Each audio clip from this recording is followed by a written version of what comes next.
Alléluia. Et amin'ny fifaliana lehibe indray lasa navamalalana eo amintsika amin'izao fotoana izao a.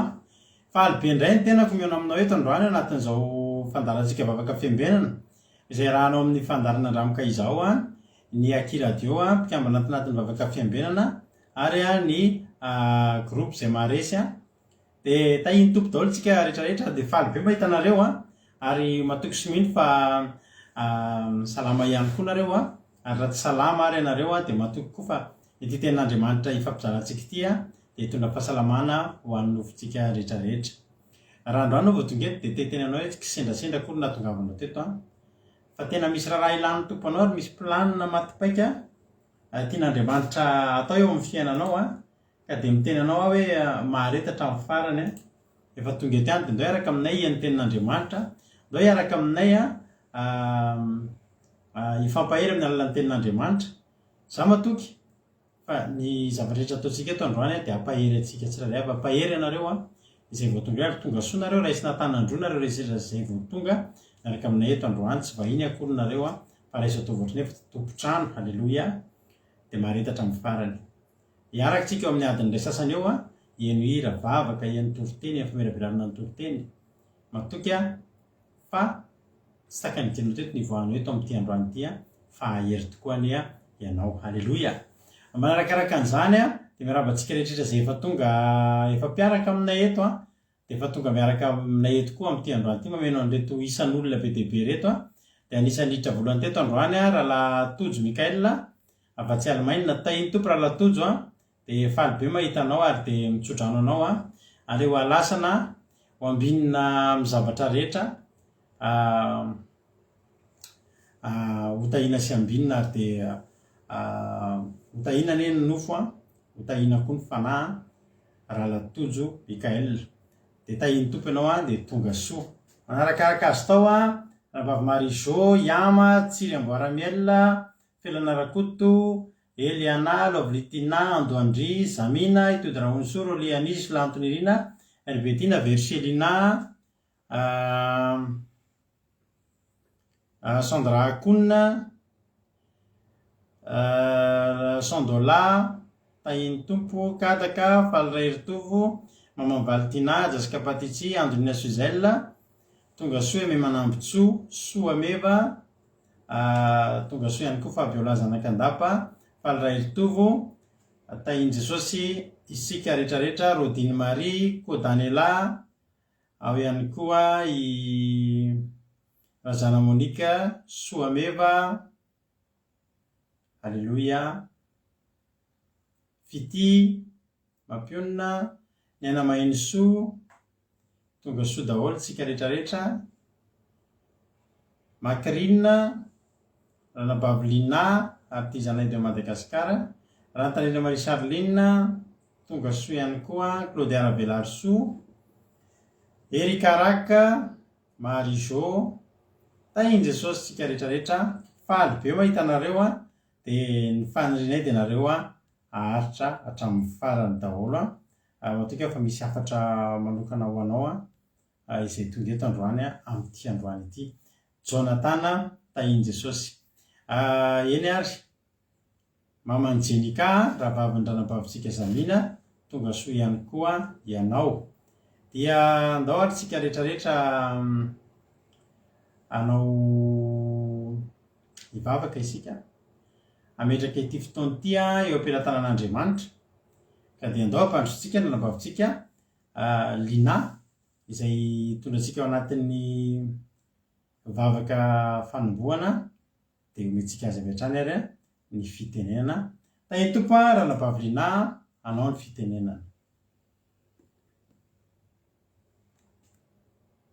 Isika mianakavy izay miaraka indray manaraka izao vavaka fiambenana izao. Dia manasa antsika rehetra hiaro hivavaka ary alohany amboantsika ny fandaharana. Dia Jehovah arany masina arabe fitiavana indrindra amin'ny anaran'i Jesosy Kristy dia retin-draha izay reto. Tafavory amin'izao fotoana izao dia miara-misaotra anao. Saotra fa dia noho ny fahasoavanao Jesosy mahatonga anay eto amin'izao fotoana izao. Ianao no mitantana sy mivimbina ny tontolo andronay. Mandray tanana na tamin'ny kely na tamin'ny lehibe izany aiza n'aiza misy anay andefasanao anay mety tsy andraikitra nampandraiketinao anay dia teo foana ianao mandray tanana tsy miaty Jesosy miaraka amin'ny fanahy masinao tsy misaraka taminay fa tena hoe nandray tanananay ka dia tongeto izay midera sy mankalaza ary mame voninahitra anao noho izany fahasoavana mbola omenao anay izay tsy takatry ny sainay izany Jesosy. Tena sarobidy aminao tokoa izay mahatonga mbola tafoana soa eto ary izany isaoranay ianao. Izany indrindra Jesosy no hivoriana eto amin'izao fotoana izao akahery indray satria ianao dia miteny aminay isan'andro.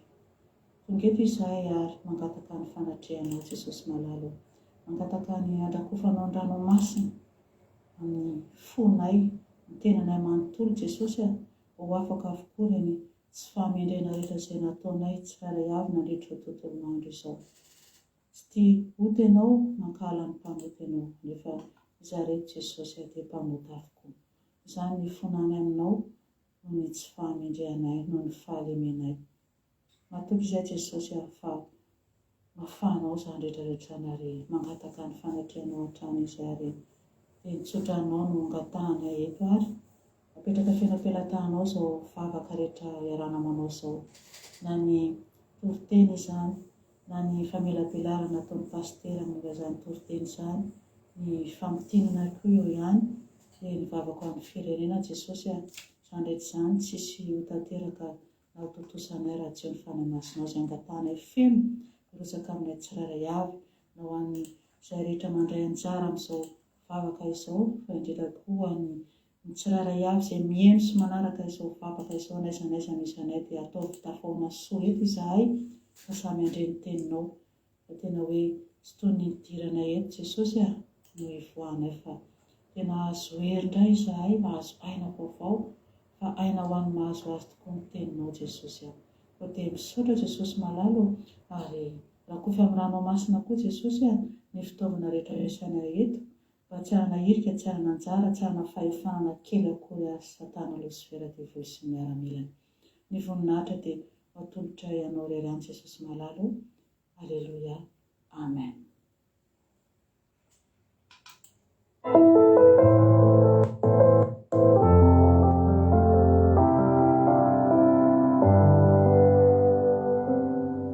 Que la paix de Dieu soit avec vous, frères et sœurs. C'est avec grand plaisir que je vous fais aujourd'hui le résumé en français du sermon du sabbat 30 avril 2022 qui nous a été partagé par Pasteur Jade.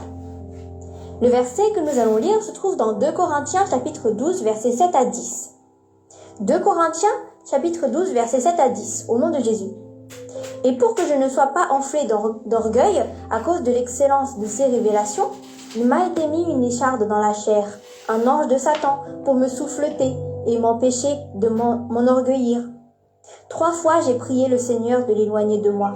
Et il m'a dit, ma grâce te suffit, car ma puissance s'accomplit dans la faiblesse. Je me glorifierai donc bien plus volontiers de mes faiblesses, afin que la puissance de Christ repose sur moi. C'est pourquoi je me plais dans les faiblesses, dans les outrages, dans les calamités, dans les persécutions, dans les détresses pour Christ, car quand je suis faible, c'est alors que je suis fort. Amen. Alléluia. Donc ici, Paul, il a failli se glorifier, il a failli se vanter, il a failli être rempli d'orgueil parce que dans 2 Corinthiens chapitre 12 verset 1, on lit « Il faut se glorifier, cela n'est pas bon. J'en viendrai néanmoins à des visions et à des révélations du Seigneur. Amen. » Donc ici, Paul, il a failli se vanter parce que Dieu lui a montré des révélations et des visions. Et donc c'est pour ça que Paul, il a failli se vanter. Mais pour éviter justement que Paul soit rempli d'orgueil, Dieu lui a mis une écharde dans la chair. Et l'écharde, c'est dans le verset 10, les faiblesses, les outrages, les calamités, les persécutions, les détresses, etc. Parce que se vanter, c'est mal.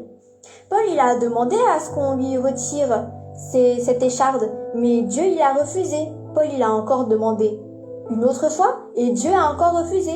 Paul, il a demandé une 3e fois, et Dieu, il a encore refusé, parce que Dieu, il voulait vraiment pas que Paul se vante. Donc, à cause de l'écharde qui a été mise dans la chair de Paul, à cause de ça, Paul, il n'a pas eu le temps de se vanter, du coup. Il n'a pas eu le temps de raconter à tout le monde les visions et les révélations qu'il a eues. En fait, Paul, à ce moment-là, il a été abaissé parce que la parole de Dieu dit que ceux qui s'élèvent seront abaissés. Et donc Paul, il a été abaissé, il a été rendu comme faible. Mais Paul, il a dit, quand je suis faible, c'est alors que je suis fort. Amen. Alléluia. Donc si toi, tu es malade, tu es faible, toi aussi, tu as des problèmes, eh ben Dieu, il te dit, ma grâce te suffit. Alléluia. Paul, il y a eu des moments où Paul, il avait très très peu d'argent et donc pour gagner un peu d'argent, il faisait des travaux manuels, il faisait de l'artisanat et ensuite il vendait ce qu'il fabriquait. Et même les gens qui achetaient ce que Paul fabriquait, c'était déjà la grâce de Dieu. Alléluia. Donc, quand toi, tu rêves, quand tu fais des rêves, quand tu as des visions de la part de Dieu, si Dieu te les donne que à toi, ça veut dire que tu dois les garder pour toi. Alléluia. Joseph aussi, il a fait des rêves. Dans Genèse chapitre 37, versets 5 à 7, on lit au nom de Jésus. Joseph eut un songe et il le raconta à ses frères qui le haïrent encore davantage. Il leur dit, « Écoutez donc ce songe que j'ai eu. Nous étions à lier des gerbes au milieu des champs. Et voici, ma gerbe se leva et se tint debout, et vos gerbes l'entourèrent et se prosternèrent devant elle. Amen. » Alléluia. Donc là, le rêve que Joseph il a fait, il l'a raconté à ses frères. Mais ses frères, on dit que ses frères le haïrent encore davantage. Ils se sont mis en colère et donc on sait très bien qu'après, les frères de Joseph, ils l'ont vendu à des Égyptiens pour arriver chez Potiphar. Mais en fait, tout ça c'est arrivé pour éviter que Joseph ne commence à se vanter de faire ses rêves et tout. Donc Joseph, il a été vendu à des Égyptiens, il est arrivé chez Potiphar, et par la grâce de Dieu, Potiphar c'était un homme riche. Donc Joseph, même s'il était esclave, il avait une belle vie. Alléluia. Mais quand Joseph il travaillait chez Potiphar, sûrement il n'a pas eu le temps de prier, sûrement il n'a pas eu le temps de lire la parole de Dieu, etc.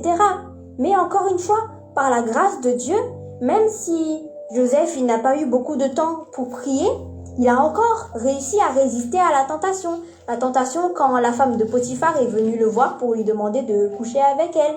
Alléluia. Donc, toi, même si tu as des faiblesses, Dieu il te dit, ma grâce te suffit. Alléluia. C'est justement quand tu acceptes ta faiblesse que Dieu il montre sa puissance. Par exemple, Moïse il avait bien dit à Dieu, ah Seigneur, mais je ne sais pas parler, moi je bégaye. Pourquoi tu me choisis moi pour aller convaincre Pharaon? Mais justement, c'est le fait que Moïse bégaye qui a fait que Moïse a été choisi pour se présenter devant Pharaon. Et Moïse, il a réussi à convaincre Pharaon. Alléluia. Pharaon, il a fini par laisser partir les Israélites. Jérémie, c'est pareil. Il a dit à Dieu, mais je suis qu'un bébé, je suis comme un enfant. Mais Dieu, il lui a dit, non, ne dis pas que tu es comme un enfant, comme un bébé. Mais je te choisis pour aller parler devant les enfants d'Israël. Alléluia. Donc, ces deux personnages-là, ils se sont humiliés, ils ont accepté leur faiblesse. Mais c'est justement le fait qu'ils acceptent leur faiblesse qui a fait que Dieu les a choisis pour montrer sa puissance. Alléluia. Donc, humilie-toi toujours. Paul, il a dit dans 1 Corinthiens chapitre 15, versets 7 à 10, au nom de Jésus. Ensuite, il est apparu à Jacques, puis à tous les apôtres. Donc là, Paul, il parle de Jésus qui est apparu aux apôtres. Après eux tous, il m'est aussi apparu à moi, comme à l'avorton, car je suis le moindre des apôtres. Je ne suis pas digne d'être appelé apôtre, parce que j'ai persécuté l'église de Dieu. Par la grâce de Dieu, je suis ce que je suis. Et sa grâce envers moi n'a pas été vaine.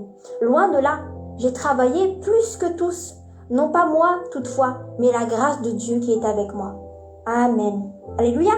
Donc, même Paul, il a dit qu'il n'était pas digne d'être appelé apôtre. Même Paul, il a dit qu'il était comme à l'avorton. Donc, dire que, oui, moi je suis prophète, oui, moi je suis docteur, oui, moi je suis bishop, ce n'est pas de l'humilité. Et personne ne devrait faire ça, parce que même Paul, il n'a pas accepté d'être appelé apôtre. Il y a des gens qui font ça, qui s'appellent prophète, docteur et bishop. Mais ce qu'il faut faire, c'est qu'il faut accepter nos faiblesses. Et si tu acceptes tes faiblesses, tu verras la puissance de Dieu et sa grâce agir. Alléluia. Voilà pour le résumé en français du sermon du sabbat, 30 avril 2022. Que Dieu vous garde et que Dieu vous bénisse.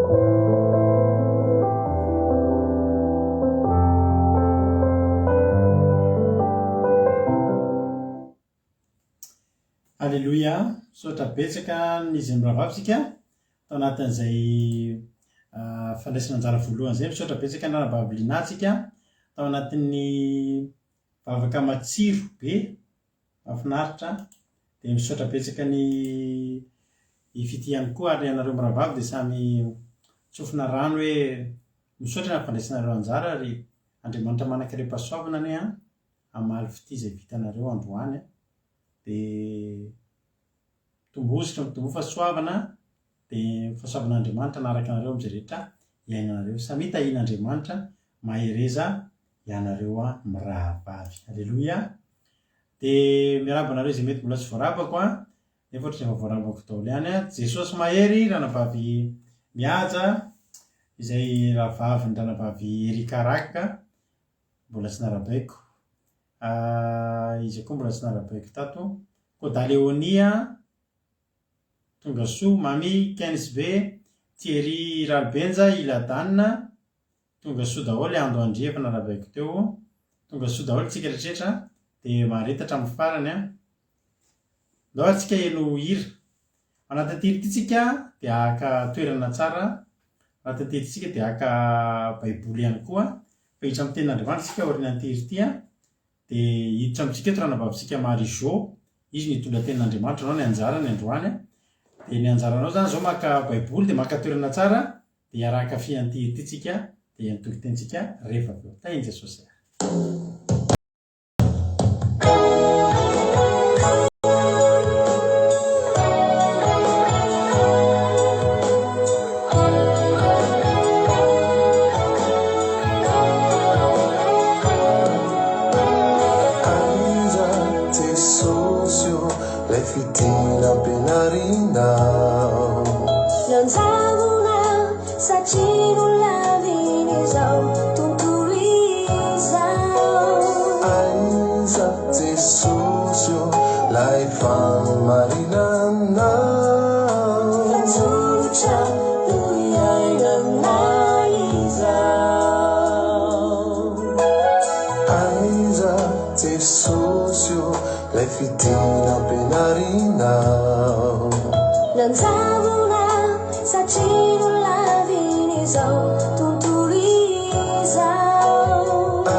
kizany arenazo avy amin'ny tsirariny izany fa ny tena rena ritsoriko aminao Jesosy voninao anatinao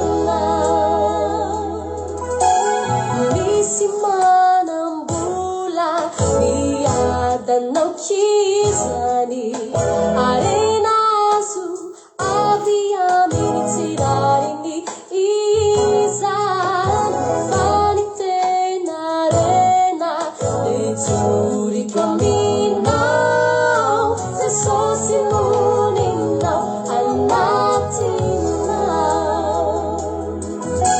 rasarotra miatao minifampaurinanao zaruri fani tumbutsika zimba mandao anao agesiasianao misentu lavisao Jesosy areno antiankinanao iluviu Jesosy hanafakanao fitsaran'olombelonao misy fatraniany fa ianao Jesosy ono tompony teny farany fitsaran'olombelonao misy fatraniany fa ianao Jesosy ono tompony teny farany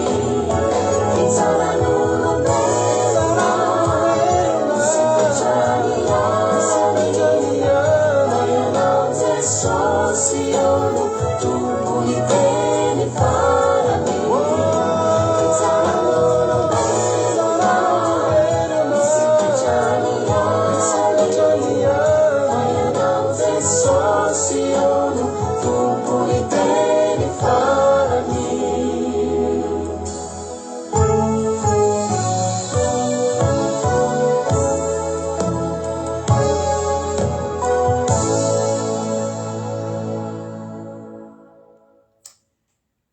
Alléluia, tsara zany izy zany a tapahirizana anao koa hoe fitsaran'olombelona misy farany a fa ny tompony teny farany a dia Jesosy a Kristy. Alléluia. Hiditra amin'ny tenin'Andriamanitra ary tsika tenin'Andriamanitra izay hoentin'ny ranabavitsika marizo araka ny tenenanao teo a dia andao ary tsika tonga dia hiditra amin'ny tenin'Andriamanitra dia aorian'ny tenin'Andriamanitra izay hoentiny a dia verina eto a melabelatra ny tenin'Andriamanitra raha misy mbola tsy voaravako moa dia arabaiko ihany a nefa ohatrany efa narabaiko daholo ihany a na elona ny mbola tsy narabaiko teo amboarantsika tahiny tompo amboarantsika rehefa nyteneniko ihany. Alléluia. Dia andao ary a avy hatrany ary tsika hiditra amin'ny tenin'Andriamanitra tahiny tompo a ranabavy marizo a anao a ny fitenenana.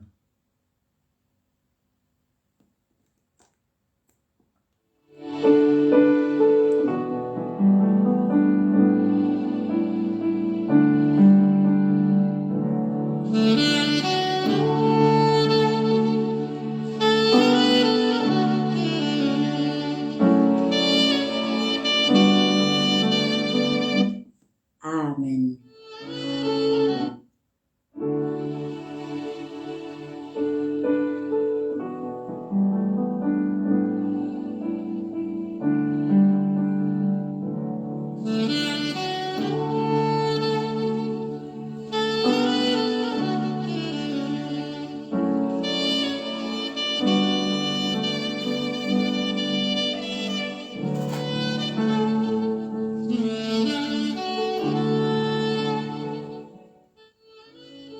Jesosy Kristy tompo ho amin'ny pasteur sy ny ankohonany dia ho amintsika tsirairay avy izay manaraka an'izao fandaharana vavaka fiambenana izao.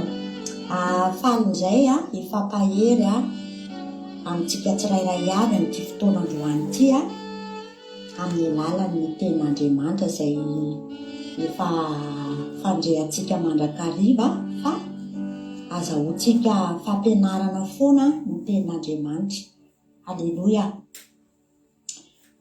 Ijery tenin'Andriamanitra anankiray tsika dia hitantsika ao amin'ny Salamy 8:30 (&20 ka hatramin'ny 9:20). Salamy 8:30 (&20 ka hatramin'ny 9:20). Vakitsika ny soramandry amin'ny anaran'i Jesosy.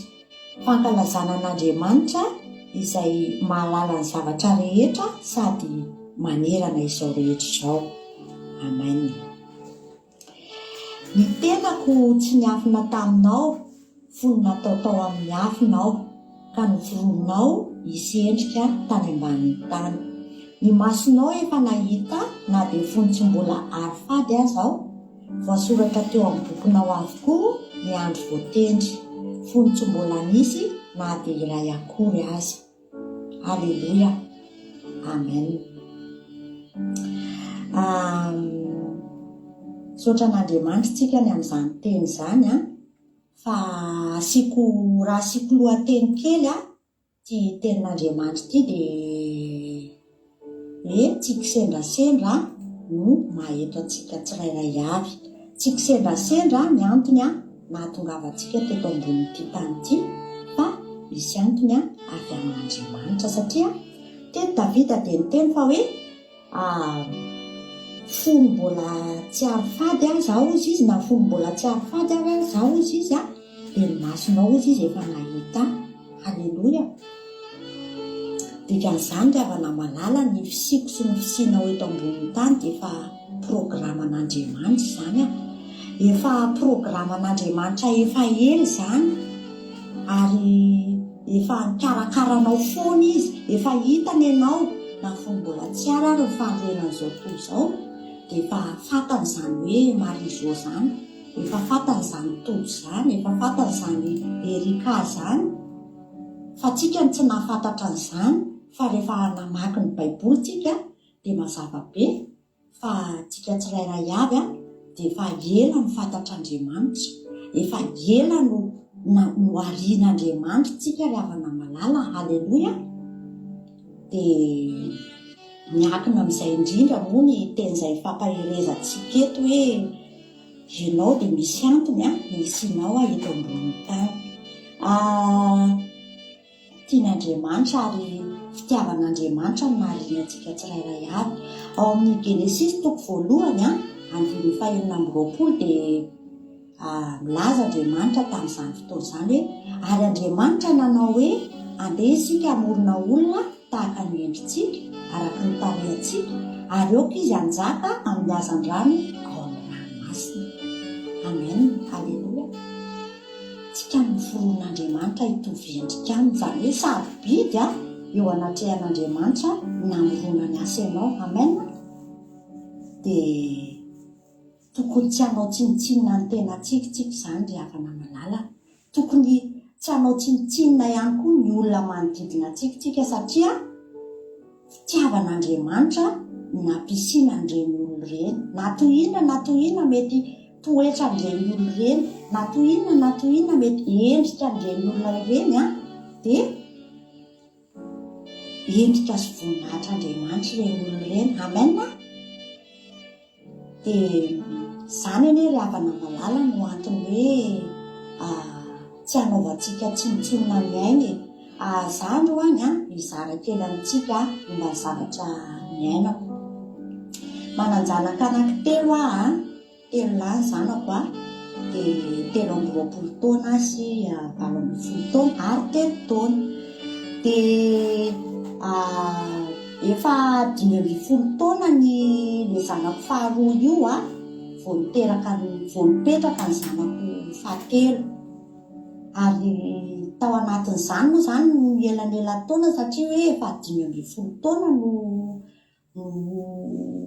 niteraka farany dia nandeha ny lesabean'ny fiarahamonina sy ny vavam-bahoaka ry havana malala hoe izao hoe vao hiteraka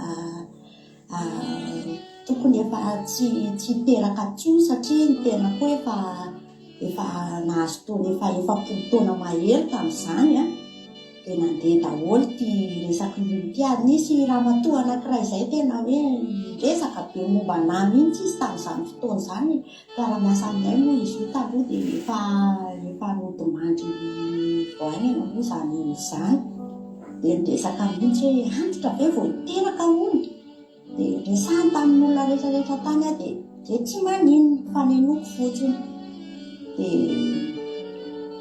rehefa avy eo moa dia zaho olona manana an'Andriamanitra ary raha miaino an'izany vavan'ny olona maro be izany a dia mety hoe efa tsy teto ambonin'ny tany intsony ilay zanako fa izao tsy ny olombelona ny menoko fa ny feo fanamasina tao anatiko ry havana malala. Halleloja. Feo fanamasina tao anatiko ny menoko fa raha ny feon'ny olona manodidina dia izay daholo. Dia sarika an'izaytsika fotsiny aho hoe aza manao tsinotsinona ny aintsika fa matoa napetrak'Andriamanitra ao anatin'ny kibon'ny vehivavy anankiray ny aina anankiray a dia efa manana fikasana manana programa ho an'iny olona iny izy. Amen. Ary zavatra tsapako izany hoe rehefa teraka soma tsara ilay zanako dia tsapako mihitsy ny fitahian'Andriamanitra no zazory havana malala. Tena hoe tsapako ary ainako izany ankehitriny ary teo natsapako fa tena ananan'Andriamanitra programa ny fiainan'ny olona tsirairay avy matoa ataony ao anatin'ny kibon'ny olona anankiray.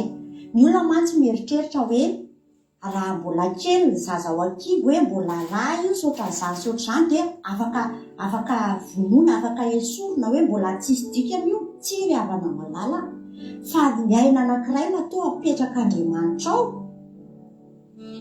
dia efa olombelona io. Halleloja. Dikan'izay tsy afaka ataony olombelona esorina izany, tsy afaka alainy olombelona izany afa-tsy Andriamanitra rery ihany manam-pahefana fiainan'ny olombelona. Dia tsetsatsetsatsarotra moa iny hafa ho antsika ho anao izay manaraka eto raha ohatra ka efa nanala zaza ianao na mieritreritra zavatra ohatran'izany ianao teo amin'ny fiainanao dia midebay ianao fa mbola tsy tara androany raha hiverina amin'Andriamanitra hifona any amin'izany zavatra izay nataonao izany. Fa matoa ianao mandre androany dia tian'Andriamanitra ianao anova toe-tsaina fa misy antony amin'Andriamanitra ny fisian'ny olona anankiray manodidina anao sy na any anatin'ny tokantranonao any izany. Dia izany ry havan'Andriamanitra ary matsika dia tena hoe tian'Andriamanitra satria izany fitiavan'Andriamanitra antsika izany dia miporifono foana. Raha nahariny zavatra rehetrarehetra izy dia nataony ho anjakantsika izany. Ao amin'ny Isaia 5:7-12 dia izao ozy izy no nanao ny tany sy nahary ny olona eo amboniny. Izany hoe tsika no arian'Andriamanitra anjaka eto amin'ity zavatra rehetrarehetra ity. Fitiavan'Andriamanitra daholo izany. Izany hoe ny olona anankiray izay foron'Andriamanitra izany dia tsy nataon'Andriamanitra tsinotsinona fa ny forony anjaka amin'ny zavaboary eto ambony tany. Izany hoe tsisy olombelona afaka manao tsinotsinona fiainan'olona anankiray izany na olombelona afaka nikilika fiainan'olona anankiray izany raha eto ambony tany izy. Fa Andriamanitra no nametraka azy eo ary adidin'Andriamanitra izany olona izany. Na toy inona mbola fiainan'ilay olona androany dia tsy anjarantsika mihitsy no manerika an'izany olona izany satria Andriamanitra nampisy azy teto ary ny ten'Andriamanitra dia milaza ihany koa fa tsy ho avy ihany tsy ho marina hozy Jesosy fa hitanota mibebaka. Ary izany fitiavan'Andriamanitra izany dia efa naseho any hatrany voalohany fony nariana an'izao tontolo izao hoe no ariako ho voninahitra ozy izy ianareo. Ao amin'ny Isaia 3:7-7 dia izao hoe dia izay rehetra antsoina amin'ny anarako ozy sady no ariako ho voninahitra dia izay miforoana. Halleloja. Tsy hitantsika amin'izany fa tena zava-dehibe amin'Andriamanitra ny olombelona, zava-dehibe amin'Andriamanitra ny aina ry havana ka ndaontsika hianatra mihitsy hoe tsy hanao tsinotsinona amin'ny manodidina antsika.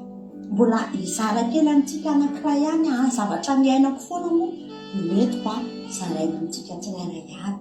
Dia misy fotoana nisy mpiara-miasa aminay izay ihany koa efa maty ihany koa izay rahavavy izay dia dia ny tena moa zany tena hoe tena nahi kely tamin'izany a na koa mihitsy ny ahazana dia izay vehivavy izay nametaka anarana anatany ambadimbadika tany fa za zany tsy nafantatra fa henoko le izy taty aoriana hoe i maivana zany metsony anahy dia hoe tiala-maivana dia tena rary ihany ny aina tamin'izany fotoana izany ry havana na eny hoe tiala-maivana ny tena satria mbola tsy tena nalala tsara ny ten'Andriamanitra dia rehefa nandinika ry havana malala dia ohatrany hoe tsy niraraiko le izy rehefa taty aoriana satria nahita ny ten'Andriamanitra hoe misy antony ny fisiko Andriamanitra tia sy ny sisa ary rehefa taty aoriana ry havana nandinika hoe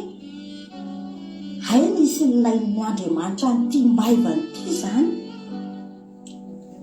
tsisy nieritreritra mihitsy hoe maivana lasa itory-teny, tsisy nieritreritra mihitsy hoe maivana lasa pahery olona ry havana malala. Aleloia. Ary raha mbola velona teo zany rahavavy zany dia mety gaga angamba hoe hay maivana kay lasa nitory-teny fa zay Andriamanitra ry havana malala tsy fantatsika io olona zay eo akaikintsika io aza ataontsika tsinitsininy io, aza ataontsika aza tsaratsara itsika ny fiainan'le olona fa Andriamanitra ry havana malala manana programa ho amin'ny fiainan'olo iny. Aleloia.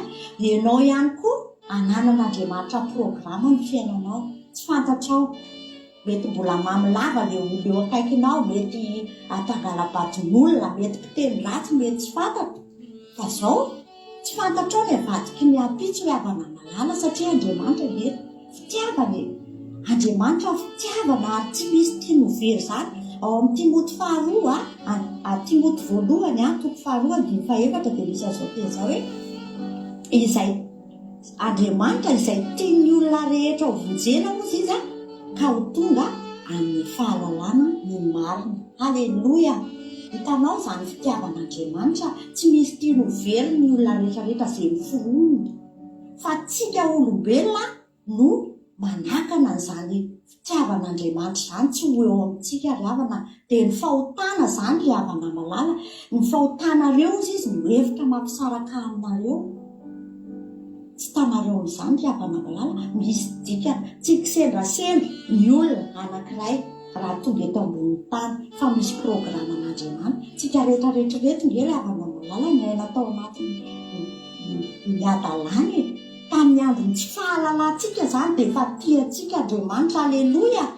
Zany havana rehefa nandinika nyity tenin'Andriamanitra ity dia tena nisy fifaliana be tany anatsika tany hoe ay zany maivana tamin'izany fotoana izany efa nananany Jesosy, efa nananan'Andriamanitra plana hoe ity maivana ity dia ho ataoko lasa mpitory-teny ka tahery amin'izany fotoana izany.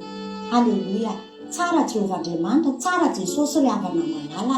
Dia ho anao aza atao tsinitsinina ny tenanao ary aza atao tsinitsinina ihany koa ny hafa fa Jehovah Andriamanitra ry havana manana programa amin'ireny dia mino fa manomboka androany ianao dia hiova ny toe-ponao ny amin'ny fiainanao, hiova ihany koa ny fijerinao ny olona manodidina anao manomboka hatreto tsy jerenao araka izay toerana misy azy amin'izao fotoana izao fa zao Andriamanitra manana ny fotoanany amin'ireny olona tsirairay avy ireny. Ozy izy ato amin'ny Jaona 7:9 hoe tsy mbola tonga ozy izy ny fotoana fa ny fotoananareo ozy dia vina lalandava. Teny Jesosy tamin'ny mpianatra tamin'izany zany ka Jesosy zany efa manana programa amin'ny fiainan'ny olona tsirairay avy. Dia misaotra antsika rehetrarehetra naharitra ny aino an'izany teny izany dia mino fa fanamasin'Andriamanitra hikasika antsika tsirairay avy tao anatin'izany. Aleloia. Amen.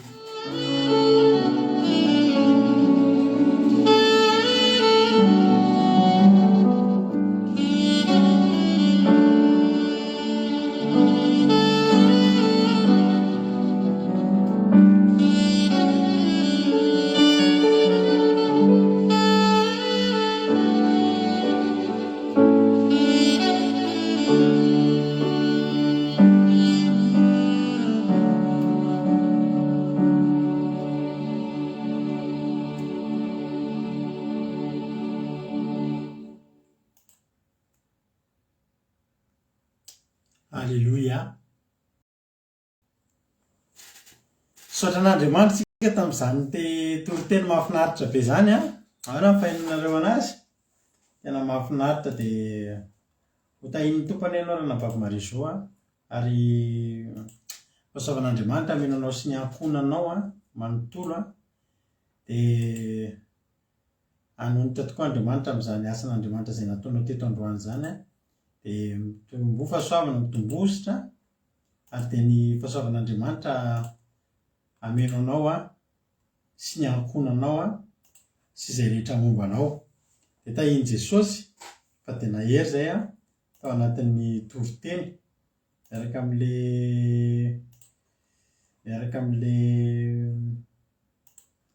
ino dia izy ty, miaraka amin'le fijona vavolombelona mahafinaritra.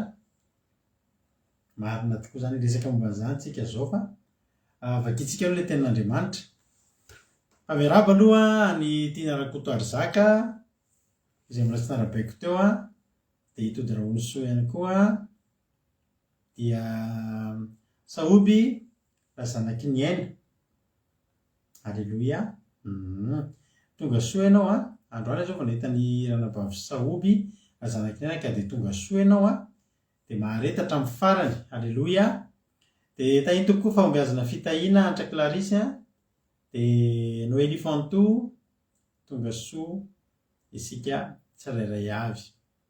Mahafinaritra ny toriteny a, dia mino fanampaherin'ny olona rehetrarehetra izany.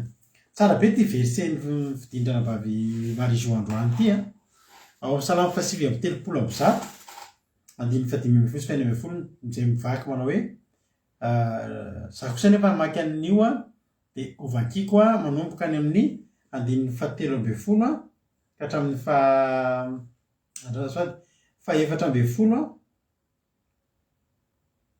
ka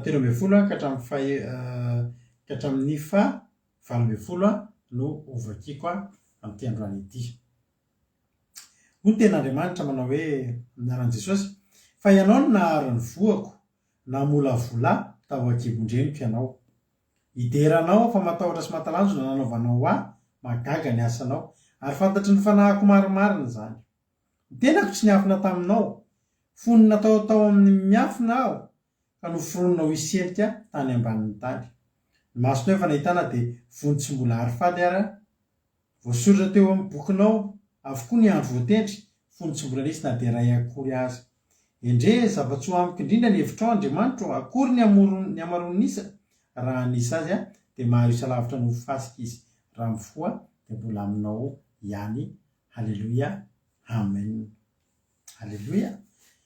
Tena lehibe ry havan'Andriamanitra, tena tsy takatry ny saina, ary marina ilay soramandry manao hoe fankalazana an'Andriamanitra izay malala ny zavatra rehetra sady manerana izao rehetrarehetra izao.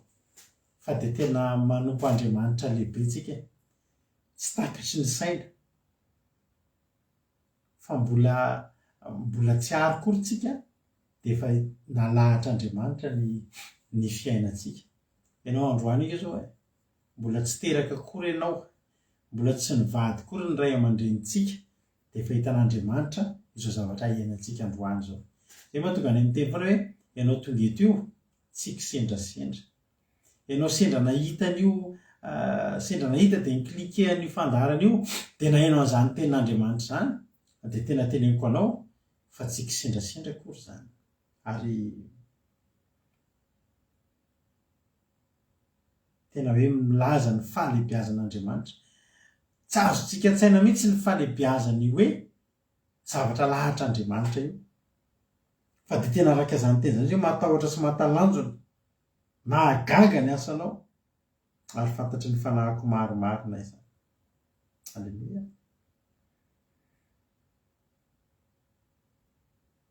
Raha mahita tsika ny zavatra rehetra eo amin'ny fiainantsika ry havana malala, dia rehefa mandinika tsika dia gaga hoe ahoana marina ary izany fandehan'ny fiainako izany. Misy ohatry ny zavatra ohatry ny hoe fifandry-finjavatra tsy ampozina izany miseho eo amin'ny fiainantsika. Izany efa teteny aminao tamintsika ilay izy ny tsy nampozina. Fa amin'Andriamanitra, dia hoy ny ten'Andriamanitra, voalahatra Andriamanitra tahaka mandahatra kintana sy ny volana. reo planeta rehetrarehetra zao nge ny manam-pahaizina vao manomboka mahita hoe oay zao ny filahatry ny planeta rehetrarehetra zao ny fefa nalahatr'Andriamanitra efa ela zany ary tsy mba misy fahatsoana zao foana ny zavatra mba ampahirizana ianareo fa miresaka aminay nareo manao hoe misy fotoana nareo mandalo ady misy fotoantsika mandalo olana mandalo ady eny mandalo fahoriana mihitsy ary tsika fa ny zavatra tena anomezako toky anao sy ampahirizako anao dia zao io Andriamanitsika io a ninona zavatra miseho dia tsy mba manao eo tsy mba manao fahatsoana izy tsy mba manao erreur io Andriamanitra fa ny zavatra rehetra voalahatra zavatra rehetra mitranga dia efa vitany calcul avokoa efa lanjalanjainy avokoa efa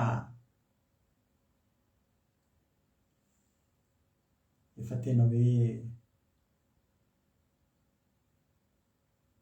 takatsika efa manao zavatra anankiray voahevitra efatra amin'ny ela dia mihoatra noho izany Andriamanitra io fiainanao io na itsika rehetrarehetra tonga eto reto tsy takatry ny saitsika mihitsy tsy takatry ny saitsika mihitsy zany tenin'Andriamanitra ny amin'ny andininy fa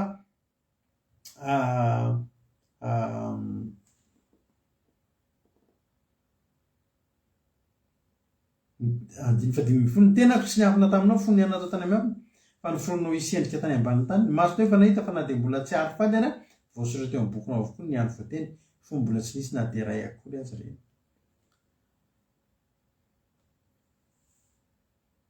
mahavarina ny andaharan'Andriamanitra ny zavatra ny fiainantsika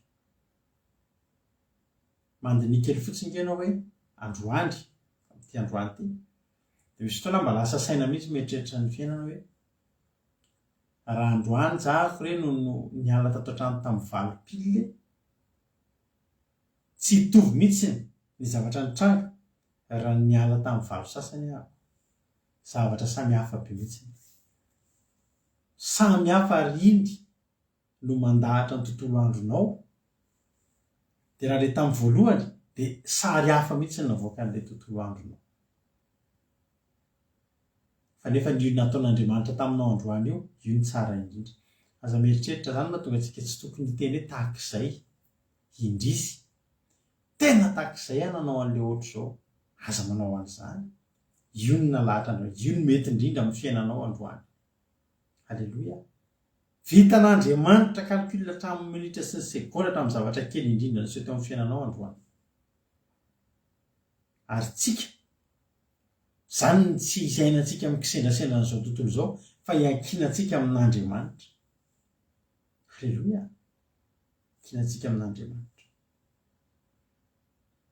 jerena antsika daholo ny fiainan'ny olona ao anatin'ny Baiboly ao fa mahavariana zany hoe fandaharan'Andriamanitra eritreretina hoe tamin'ny andron'ny Mosesy vainga antsika nitory an'izany Mosesy reny ny zazalahy tsy maty nandinika koa tsika indray andro hoe nanao na tantaran'izany kirosy ilay efa tena hoe hatramin'izy voateraka hatramin'izy mbola zaza dia efa niazahana ny vonoana fa zao misy tanjon'Andriamanitra tao ambadika ato ary mahafinaritra be ilay anatra nanabavy Maria zao teo momba ny hoe ny olona anankiray mety hoe mpivady ianao mianao an'izao dia reheto koa noho ny aina masony olona na noho ny fiainana amafy ny fiainana dia vitan'ny olona no manalaza azy vitan'ny olona manalaza azy voalohany indrindra aloha mamono olona ianao raha manalaza azy mba mitehirizika efa mety an'ireny olona mpamono olona tratra amin'ny Facebook reny amin'ny télé io namono olona dia tezitra be tsika fa ianao nanalaza azy io na dia toa ke ninam-panafody mba afaka ny zaza tao an-kibonao mbola zaza izy fa mbola tena araka ny tendrana-pamarizao mbola rà dia tadidio fa ianao sy ilay namono olona tamin'ny famaky namono olona efa lehibe io mitovy fa za dia teny aminao aza manao an'izany fa misy programan'Andriamanitra io zany tsy misy izy tsy na tena fahadisonizana inona ny olana ohatr' zany fa ny zava-rehetra mitranga dia eo ambany fitantanan'Andriamanitra na velan'Andriamanitra hitranga. Teneniko anao fa misy olona ranabavy zay voateraka izy vao tany an-kibo izy aloha dia efa nahilikilika dia efa nisorona tsy mety afaka dia teraka izy vao teraka izy dia nalain'le dadany saika ho vongony saika ho atsipony satria ratsy tarehy be mihitsy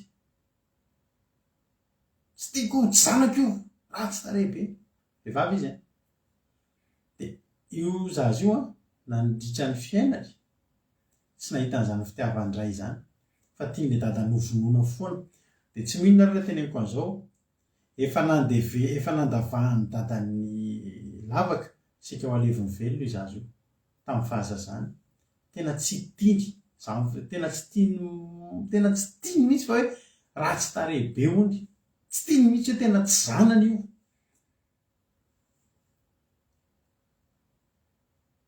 dia efa io teneny mampinio efa nomeny dadany sardinina misy pozina fa heureusement nianjera le sardinina dia le nohany tonga dia nohan'ny saka dia maty le saka dia misy zany hoe efa nilavahany any dia efa ny famonjena fotsiny tena nentina nitsoaka le zazy fa tian'le dadany alevimbelona taty ariana maty ny dadany fa mba fantatrao io olona io izy io olona io no heninay heniko nitory teny tamin'ny radio satria nivavaka izy taty ariana io tsy mahita fitiavan'olona zany tsy zany olo zany rehefa tenenay tena zoky eo tiako be ianao tianay ange ianao tonga izy dia mitomany satria izao ny teneniny tamin'izay mbola tsisy olona ny teny anazy zany toy ny fiainako izy dia io olona io nitory teny tamin'ny radio tamin'izany za tena tao anatina problema be za efa tao anatina zany hoe te hamono tena eniko fehezanteny ray sisa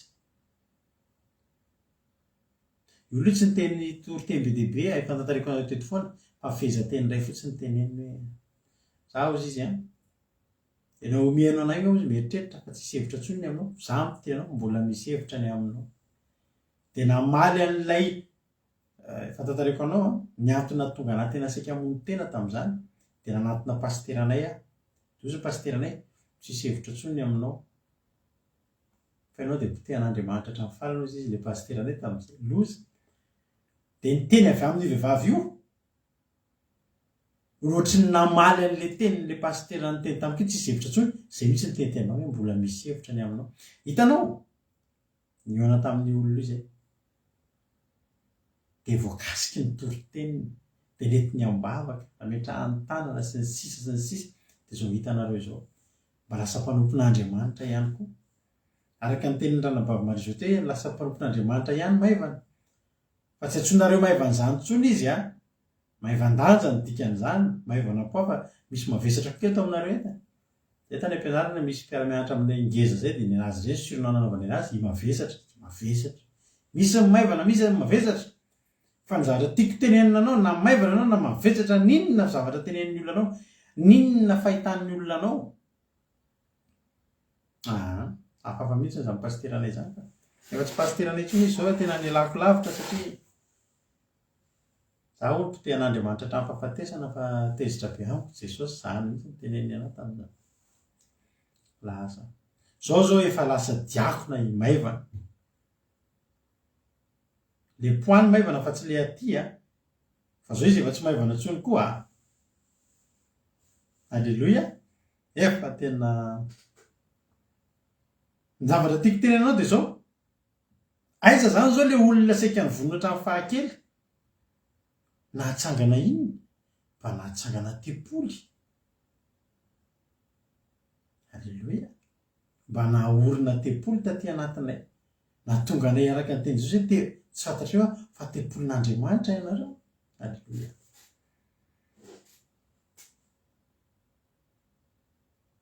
ny dadany neky namitany androny fa Andriamanitra efa manana programa tamin'iny olona iny. Misy fifandrisian-javatra be dia be mahafinaritra tao am-paipoly tao, izay mampitaitaina hoe raha tsy izay moa ny zavatra nitranga, inona ny zava-niseho. Petakorina ho ny Erika, sao dia havanay ary Erika, izay petakorina. Zao ry havana, any amin'ny etiko ahitanao hoe ohatran'ny hoe zany fandaharan'Andriamanitra zany, misy tantara mahafinaritra zao any, efa nitoroky taminao tety izy teny amin'ny Luka 7:7, andiny faha 1:10 nananganan'i Jesosy an'ilay zanakalahy mpitondra tena tao anaina. Hoy ny Andriamanitra hoe ary taoriny ankelin'izany Jesosy dia nakany an-tanàna atao hoe Naina, ary nanankaza ny mpianany sy ny vahoaka betsaka. Ary efa vita eo akaiky ny vavahadin'ny tanàna izy, indro izy fatin'ny raha anankiray entina nivoaka. Teto zany dia izao. Nisy olona nanam-pahoriana, tonam-pahoriana nivoaka avy ao an-tanàna. Nisy zazalahy maty dia entina handeha hivoaka ny tanàna, araka an'ilay fomba fiteny hoe miala amin'ny varavaran-kazo dia hiditra any amin'ny varavaram-bato handeha ho alevina. Fa ny zava-nahafinaritra dia izao. Ny fanojo. Hainao zareo mifanena aman'olona. Misy fotoana mifanena aman'olona dia tena teneko anao zava-dehibe nalahatra Andriamanitra iny. Satria raha 2 minitra fotsiny elanela na 2 minitra, raha tara 2 minitra Jesosy zany hoe raha amin'ny adakadana ny dian'i Jesosy ka nandehandeha aingana ilay olona andeha andevona, dia tafavoaka ilay olona izay Jesosy vao tonga. Fa zao ry havana malala, na ny fandehan'ny dian-tongotra Jesosy sy ny mpianatra dia nataon'ny fanindran-dalana tamin'ny fandehan'ireto olona handeha hivoaka andeha andevona reto, ilay mpitondra tena sy ny havany sy ny olona tao an-tanàna. Inona ny fiantragan'izay? Ny fanena ry zareo. Ary ny fifaninandry zareo, tsy hoe mifanena mifanao bonjour bonsoir fotsiny, fa ny fifaninandry zareo no natonga fananganana teo amin'ilay lehilahy izay maty. Dia eo ilay mampitaitaina rehefa vita iny hoe raha zany moa tsy mifanena teo, fa tsy mampitaitaina rehefa mieritreritra an'Andriamanitra hoe efa voalahatra Andriamanitra izany zavatra rehetrarehetra. Voalahatra Andriamanitra. Io fiainanao io mifanena amin'Andriamanitra io tsisy atahoranao io e. Tena teneniko anao fa io fiainanao io tsisy atahoranao io. Hoy ilay tenin'Andriamanitra vakindrana vavy Maria zao teo, Salamo 5:3. Alleluia.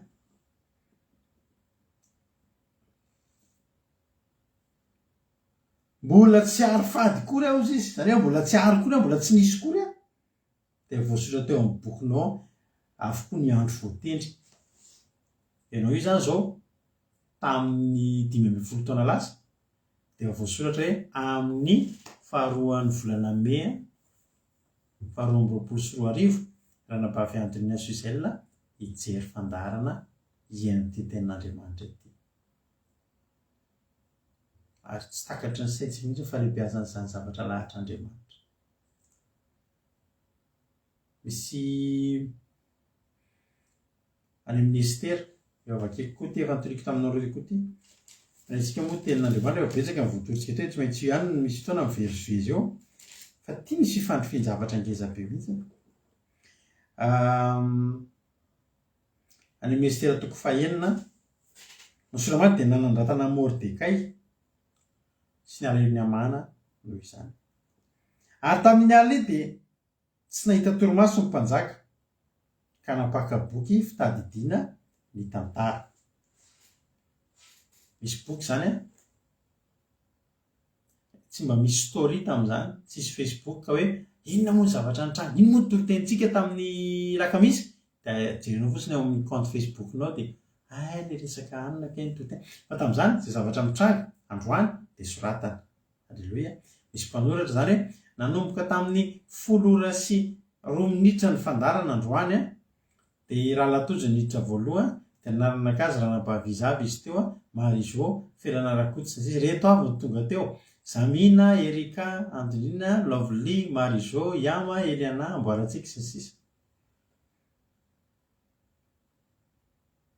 Dia inona ny voatontolo teny tamin'izany dia ny hoe maivana zany ny titra. Maivana taloha zany aza manambanimbany maivana. Anaran'ny fitsoina nitsony olona azy taloha zany fa sao dia izay miraikitra anatin'izay tsika ao amin'ny boky Androany. Fa tamin'izany zany dia voasoratra ny zava-rehetra mitranga. Dia iny fa nomemebe mihitsy ny fitisy riza aby reny meme reny, i Tojo, i Marijo memebe daholo reny alefanareo reny. Dia izao ny fivandrofin-javatra. Voalohany indrindra aloha tsy nahita tory ny mpanjaka. Fa maninona ary ny mpanjaka ny tsy mahita tory? Tsy fantatro. Fa ny zavatra azo antoka, misy tian'Andriamanitra tongavanao. Alleluia. Misy tian'Andriamanitra tongavanao. Dia tsy nahita tory ny mpanjaka, tsy ny mpanjaka nefa ny sujet eto, fa Mordekay. Alleluia. Za tena teneniko anao fa misy olona hifanerasera aminao, misy olona mifampiankinakina aminao, dia reny olo reny fa sy an-tanan'Andriamanitra reny. Fa tsy noho izy fa noho enao. Tamin'iny alina dia tsy nahita torimaso ny mpanjaka. Rehefa tsy nahita torimaso izy ny zavatra nitranga mazy dia izao, misy an'ilay tantara hoe misy an'lehilahy hoe Amana, le Begrady, tena hoe araka ny fomba fitentsika hoe Madikambo, teo ajaina tsy niakofany Mordekay. Dia io lehilahy io nikonikonina ny anasoketana sy ampanganana Mordekay raha pitso maraina. Raha pitso maraina io zavatra io nitranga.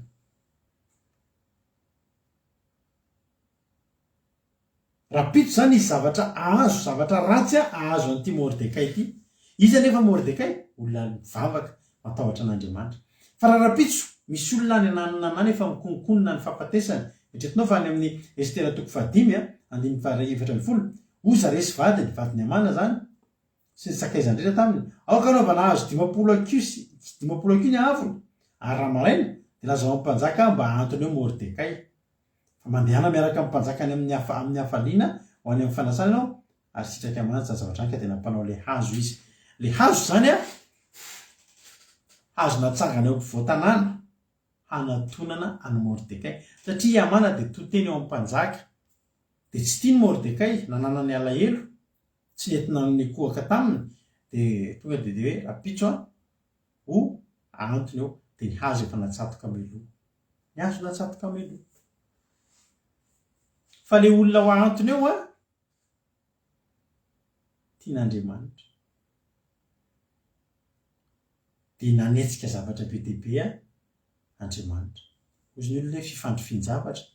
Eny nataon'Andriamanitra ny fandrify mihitsy. Zao ny fomba niasan'Andriamanitra, nataony tsy nahita tory ny mpanjaka. Fa inona ny antony? Satria Mordekay isy anantona rapitso, dia inona ny idiran'izany?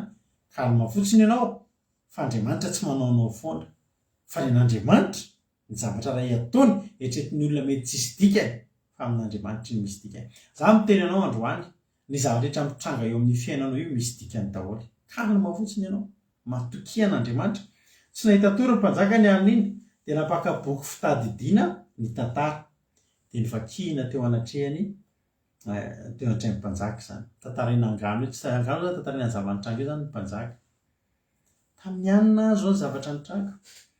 Fa ty misy fifandrofin-javatra anankiray ngeza be. 2 ka indro voasoratra fa Mordekay no ny ampanga any Bigtana-Staresy, rola isan'ny tsiran'olona mpanjaka, dia ireo mpiamina teo ambaravarana izay nitady hamonana izy ireo sy mpanjaka. Ny tantara masy tany aloha tany dia izao, nisy tsindran'olona mpanjaka zany hoe mpiambina ny mpanjaka, olona eo akaiky ny mpanjaka zany saika hamono ny mpanjaka, dia Mordekay naheno an'ilay izy. Dia nalaza ny tamin'ny mpanjaka. Dia rehefa namarinina dia saika hamono an'ny mpanjaka tokoa Bigtana-Staresy. Dia nivoloana zareo. Dia avotra zany ny mpanjaka tsy maty. Fa tamin'izany fotoana zany tsisy ninona natao, tsisy resaka momba ny Mordekay. Fa nisoratana fotsiny hoe Mordekay no nandaza anazy izy roa lahy. ny zavatra ataonao rehetrarehetra ho an'Andriamanitra. Mety eritreretinao tsisy valiny androany, inona ary mba valiny toroteny nataoko teo? Mety mbola tsisy valiny ny androany. Fa za matahotra ianao voasoratra anaty boky fitadidiana ny zavatra nataonao an'Andriamanitra rehetrarehetra. Ny ratsy nataonao rehetrarehetra androany voasoratra anaty boky fitadidiana. Fa ny tsara rehetra nataonao koa mety tsy raisinao androany ny vokatra ireny. Mety tsy raisinao androany ny valisoa raha nanao izay sitrapon'Andriamanitra ianao androany. Fa voasoratra anaty boky fitadidiana ary tsy maintsy hosokafany. Dia ny fifandrifiny zavatra nafinaritra teto, eritreretina hoe boky be dia be page be ngeravana izany boky izany satria zavatra rehetra mitrangatra amin'izay hoe voasoratra tao.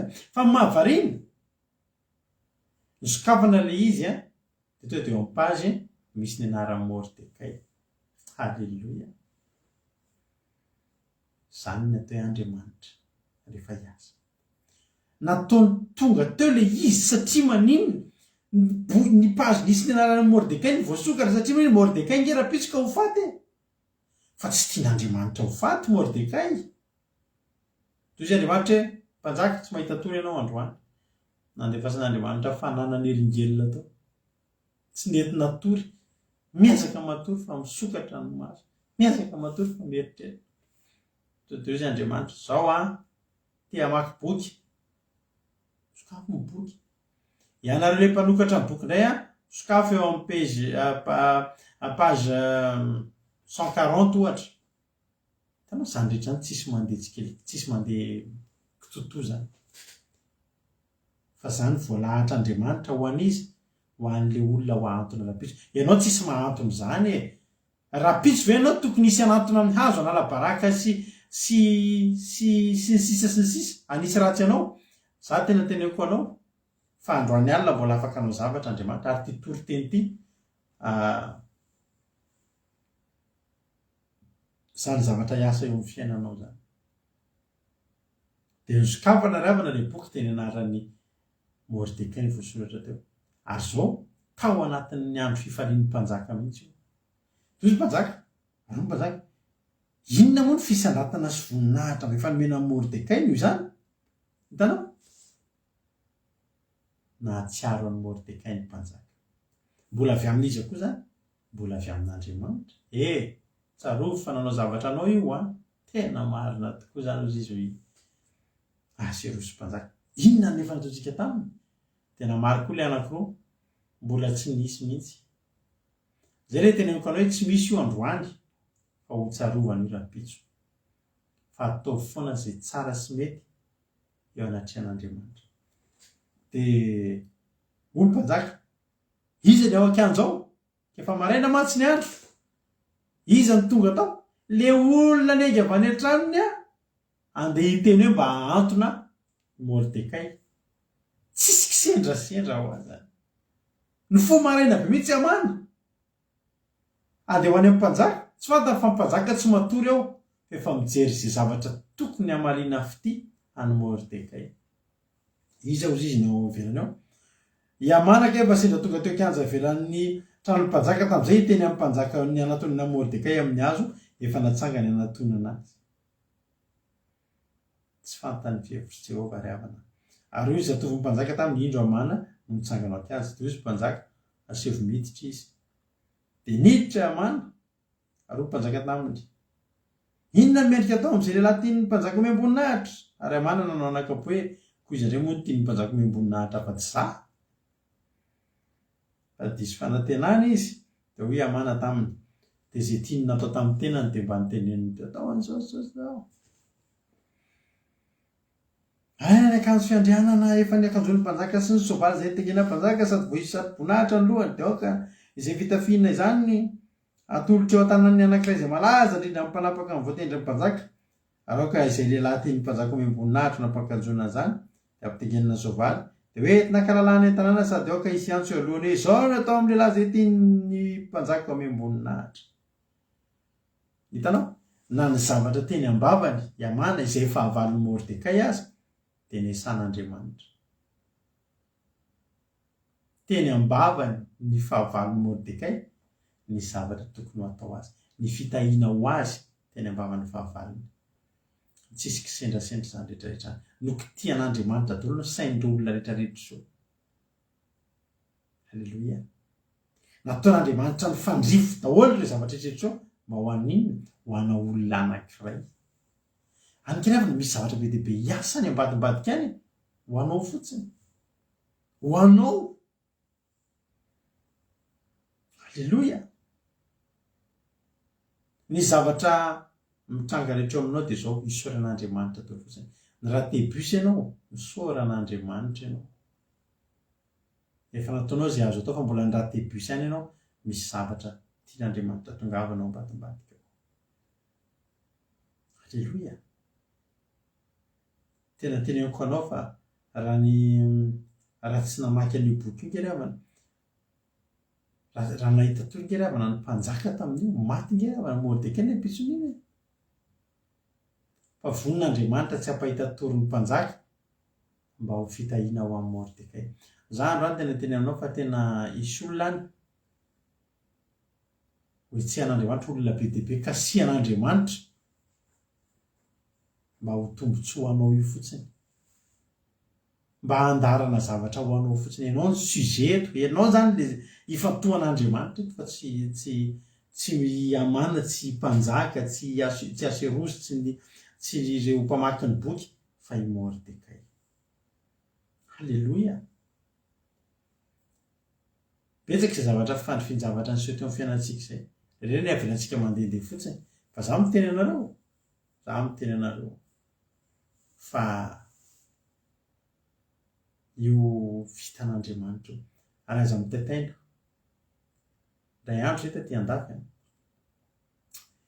Le trano nipetrahanay zany efa vita ny contrat satria ho amidin'ny tompony le izy. Dia misy fifanarahana hoe tsy maintsy miala ao amin'io trano io amin'izao.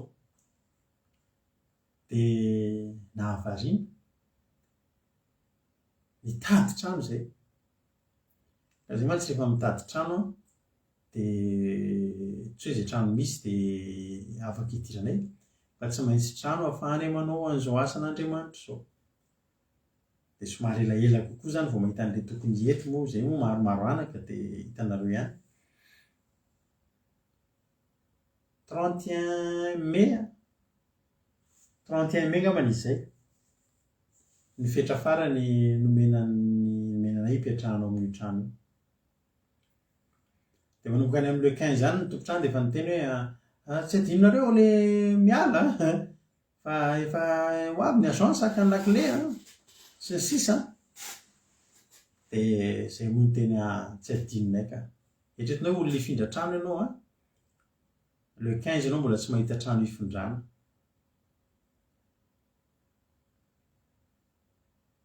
Fa zao ry havana. 31 mai ny fetra farany.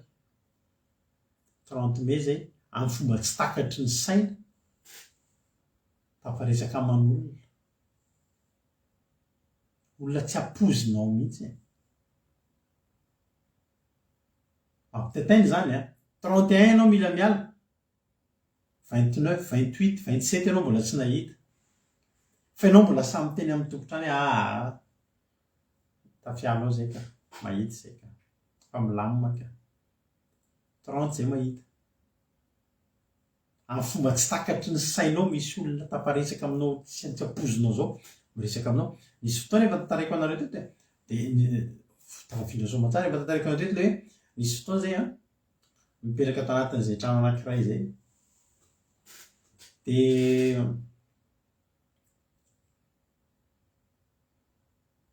tsy nahafa-po anay ilay trano. Dia mandeha zay avy maka mpianatra tamin'izay. Dia zay mantsy ny zanako.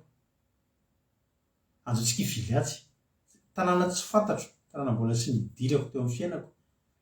Aty aminay moa aty ambanivohitra aty feno village mitsitokatokana. Andao antsika eto amin'ity tanàna ity. Tsisy ny teniny inona. Satria nahitanao ny sandray andro hoe misy trano eo amin'ny trano, eo amin'ny tanàna io fa tsy fantatro trano izy. Dia nandeha niditra dia tsisy olona mihitsy ilay tanàna ka andro fiasana, tsisy olona mihitsy fa olona iray ny hitako. Dia hoe zay mantsy anazy hoe anao tompoko manao anao. tena tsy hoe misy trano mba ampanofaina nga ty akaikinareo aty tena manana mihitsy zay ozy izy mbô jerena ny arivan'iny raikitra fa iofindra amin'ny trano raha tsy nivily zany raha tsy namily ny volant koa any amin'ny akavia zany niditra teo am'izay tanàna zay de ahoana ary za tamin'io tsy tokony zany nakampianatra fa tokony mampionana fa zany tafaka-mpianatra zany hoe misy zavatra zany tsy ampozonao zany hoy ny ten'Andriamanitra ry havana malala tena ianao tena manana mihitsy ianao totoky am'izany fitantanan'Andriamanitra zany fa no avonao ny rapitsonao io ianao no mitaitaina amin'io fa efa voasolatr'Andriamanitra tamin'ny fijoroana vavolombelona amin'ny hoe zazany diavina tamin'ny ohatr'izao de ohatr'izao tsy ohatr'izao efa vitan'Andriamanitra zany vitan'Andriamanitra etretanao rehefa na ny fionanay sy mampionina io tena hoe tena lahatr'Andriamanitra zahako niaraka tamina olona de nisaraka de nanyrery de mampionina koa misy voavy nisaraka tamin'ny anazy tany tamin'ny olotiny taloha de zao ny zavatra nitranga neentiny ravavina izy andeha hanao volo de le andeha nanao volo tao izy de ny anabaviko niary nanao volo tao de rehefa samy nanao volo tao de samy mpinamana dao le tompon'le coiffure sy lay mampionina sy le zoko mampionina sy le anabaviko de lasa ny resaka de tsindra tafateny le raha vavy mampionina ika saraka tamin'ny olotiny de nijerena anabaviko zany de manampidiry le anabaviko tsy koa ny anarako de resaka am'le mpanao volo izy le anadahaka iny ty ohatr'izao ohatr'izao tsy ohatr'izao de nahafinaritra fa niona ny resaka hoe libra zany raha matokely ary koa misy ranga libra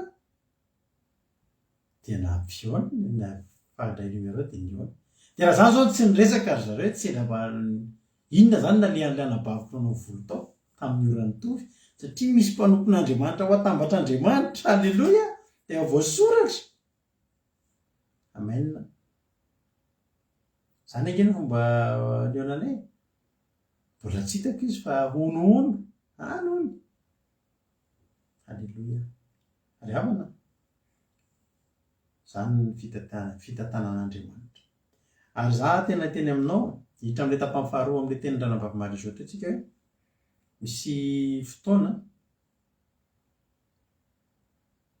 tahaka zany ihany koa tamin'ny andron'ny Josefa ihany koa rehefa mivakitsika ihany koa anotoritsika teto koa zany fa nanofo Farao io nofo Farao io nofo sarotra be mihitsy mandika azy hitanao nataon'Andriamanitra mihitsy zany hoe manofo Farao de tsisy mahavita mandika fa olona anankiray any ampikadrana any no mahay mandika an'izay talohan'izay efa nisy olona tafaraka tamin'ny Josefa tao anatin'ny fonja de nanofy mbola nofy ambanimbany moradika fa io lehilahy io rehefa nivoaka fotoana natsiaro teo mason'ny mpanjakary misy lehilahy mahay mandika nofy alleloia le olona niara-nigadra tamin'ny Josefa tao zany tsy tokony nigadra tao reo fa natao nigadra tao reo mba hahita fa misy Josefa mahay mandika nofy ao ambadika ao tsisy kisendrasendra tsisy kisendrasendra tahiny tompo sy mandry androany vao mahitanao eto de miarabanao faly mahitanao alleloia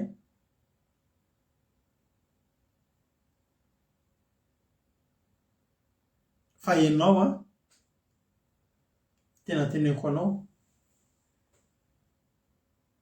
manana toky an'Andriamanitra ianao ny zavatra mitranga antsika rehefa miaraka amin'Andriamanitra de manarany onjany fotsiny manarany onjany aza manohatra ny zavatra izay ataon'Andriamanitra mitranga eo amin'ny fiainao fa io zavatra io efa voasoratra ninona koa ataonao na inona io tsy maintsy mitranga ilay misy zavatra ohatrany tsy tianao hitranga zany fa nitranga fa le zavatra mitranga io efa voasoratra efa elo efa voasoratra efa elo ny tanjon'Andriamanitra dia izao ny ahatsara ny vozy Job any amin'ny Job toko 10:9 tapany voalohany ny tananao ihany no namoronaka nisy endrika izao tenako rehetra izao.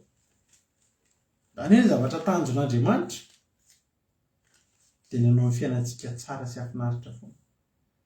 Ninona zavatra mitranga dia ny ahatsara ny fiainantsika ny ataon'Andriamanitra. Alleluia. Mba ho voahana angeny ny boky firaketana dia ao amin'ny pazina ao no iseho ao dia anaratan'Andriamanitra anao zany. Alleluia.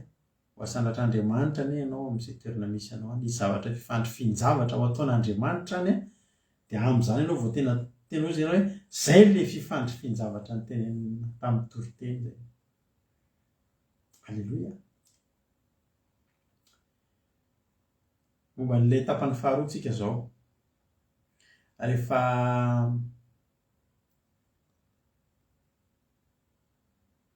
misy ny zavatra izay ataon'ny olona tokoa amintsika amin'ireny zavatra tenen'Ranavavy Maria Zorety izao tsy mampaninona ireny ny zavatra miseho amintsika ekeo fotsiny fa io Andriamanitra io manana tanjona amin'ny fiainanao. Ny olona mety manana tanjona fa Andriamanitra koa manana tanjona. Ny olona mety hanana tanjona izay hampihetry anao. Ninona ataon'ny olona anaranao aza taitra amin'izany ianao fa io Andriamanitra io manana programa matapaka eo amin'ny fiainanao. Misy izy tokoa moa nahalala ry havana raha mbola teo tokoa zao zany olona zany mety mahita an'izany toriteny izany mety hiteny hoay maivana marina eto aminay io tsy maivana fa eto aminay io dekona. Alleluia. Mpiara-miasa akaiky aminay. Alleluia. Fa omaly izy maivana fa androany izy dia sarany voninahitr'Andriamanitra. Alleluia. Misy olona zay le niteneniko anareo hoe nentinam-bavaka tafika masina zay manao porte-à-porte mitoriteny Kalamanjana na tsy moramora zay izy mamitoaka mpatsaka rano eny amin'ny faritry Fort du Chêne eny. Azafady ianareo izy zaho izy mba te hivavaka fa andao hiafinetsy menatra izy hitandrina vazy satria mehezany izy mpanao mampimeo an-tanàna izy fa mamimamy dia ataony olona fimehezana fa tena voakasiky ny tenin'Andriamanitra izy ary izy hoe za mba hivavaka eto ambavaka ao izy. Zany avy amin'ahy tena tiako hita mihitsy hoe aiza zao zay olona izay fa nanolo tena zany olona zany. Dia ny anarany tamin'izay fiantson'ny olona azy eo an-tanàna anarana hafahafa zay ohatry ny hoe le dama zay na ohatry izay. Dia izao no teneniny. Dia rehefa miresaka amin'i Jesosy nareo rehefa mivavaka dia tsy le dama ny anarako fa iza moa na ohatry hoe Bertine na ohatry fa teneny hoe io beta beta marina satra mampino beta ny fiantson'ny olona beta. Raha mba misy aminareo mahita an'izany any amin'ny faritry Fort mpatsaka rano zay izy beta ny fiantson'ny olona azy. Aza atao hoe beta hozy izy rehefa miteny an'i Jesosy atovy ny anarako tena izy ohatra hoe Bertine. Nahakasika ny foko mihitsy ny vavaka ho an'izay olona izay taminy. Izy mbola maimbotoaka fa tena nahakasika ny vavaka ho an'izany. Tsy fantatrao izay mety efa ran'izany olona zany. Tsy fantatritsika izay mety efa nefa ran'izany olona zany. Eo amin'ny fiainana ngery havana ka tsisy efa tadidinareo nisy an'ilay zavatra niseho ty tany Madagasikara ary tsy an'ireny tsy misy matetika miseho ty zavatra ty. Misy rahalahy kely avy any ambanivohitra dia irakiraka ao tanàna fo maraina be manao mofo gasy. Kapatina mofo gasy dia manao mofo gasy fo maraina be dia amin'ny atoandro asena mandeha mivarotra voanjo dia mody amin'ny hariva voakapoka bedy lazaina fa hoe tsy ampy ny versement an'ilay voanjo eny inam-bola sy ny sisa ny jaly amin'ny alina firy alina vao matory vita ny raharaha rehetrarehetra vao matory fondra eny maraina dia manao mofo gasy dia izany foana fa nanao PMU zany olona zany tena nisy zany olona mipetraka ny akaiky fariparitra keny akaiky nisotry teny tena tantara tena misy ty teneniko anareo ty nanao PMU le zazalahy io nahazo vola amina million be dia be na ataony veloma reo ireo patron reo ary zao ny teneniny tsy adiniko ny nataonareo anaka menatra le toleto ty vidy camion ary lalovany teo mihitsy ry havana isika reto dia zao na inona mety fahitan'Andriamanitra atsika androany ninona fahitan'Andriamanitra atsika maly sy ny tamin'ny andro lasa azadino fefa misy planin'Andriamanitra voasorotr'Andriamanitra no amiko sy no aminao misy an'le lehilahy ho efa veriko aminao foana zay lehilahy zay mpanety voloko taloha tamin'izany mbola nisy volo fa mahakasika ny tantaran'izany lehilahy zany zany tena jiolahy rain-dahana zany tena reny le jiolahy tedavy polisy reny mpanafika amin'ny alina mahanafika hatramin'olona zay tantarainy fa zava-doza mamono olona vonono le rangahy dia le ramatoa ataony zavatra matsiravina be dia alainy ny vola sy le re dia laza 5 lary zareo efa tapitra maty ny 7 lahy izy sisa no tratra sambobelona dia misy fotoana izy io ny dorana dia tsy mety mirehatra da ditiko mihitsy tantara hoe efa nasiana iny ty efa nasiana lasantsy izy dia andeha hotsararana briquet dia mipitika ny vatin'le briquet dia lasa le tsy mety reny akafokasika le tsy mety dia tsy nety voadotra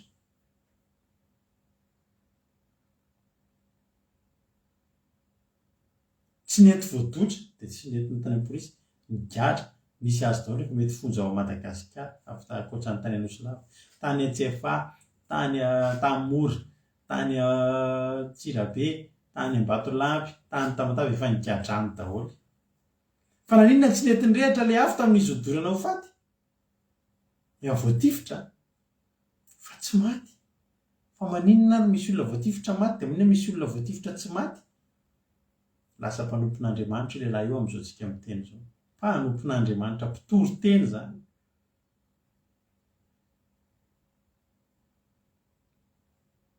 satria nahoana zay efa voasoratra teo aminy ho mpanompon'Andriamanitra anompo an'Andriamanitra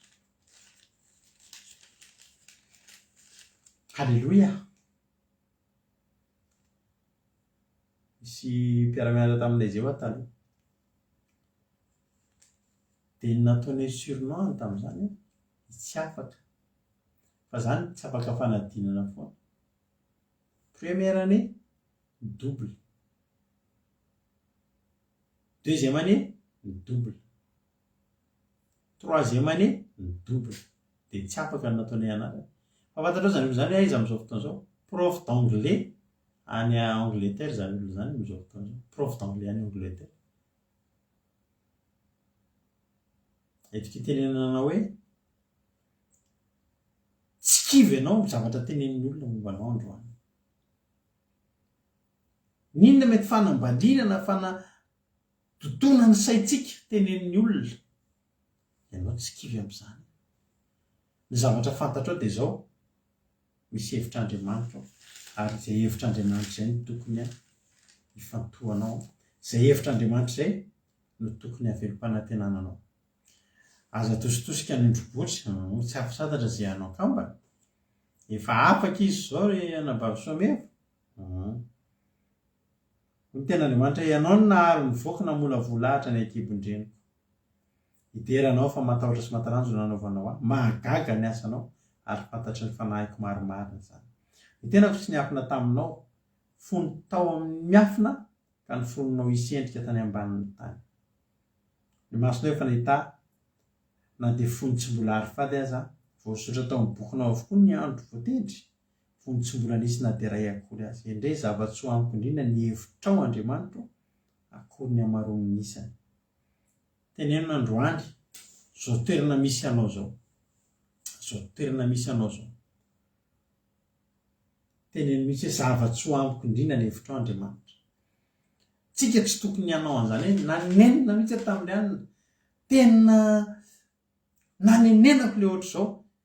Misy olona rehefa tsy mety natao tokantrano dia nanenenako mihitsy nanambady anao, ka na nanenenanao tsy nanenanao io mihitsy nefa nalahatra Andriamanitra ao anao. Tsika ho aza mba manao an'izany hoe tsy toy sao dia mba tsy hito vehivavy ty aza ny tokony vadiko, io mihitsy nefa nataon'Andriamanitra ao anao. Io, alleloia. Zava-tsy ho amiko ny hevitra ao Andriamanitra, ary tsy voatanisako izany.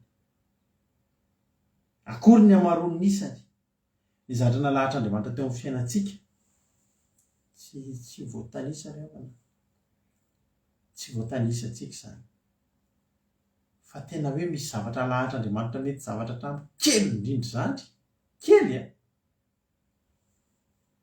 fa mitondra fivoliana ngezabe eo amin'ny fiainantsika, fivoliana ngezabe. Alleluia. Hotahin'ny tompony antsika rehetrarehetra, hotahin'Andriamanitra ny hoe zasy ianao.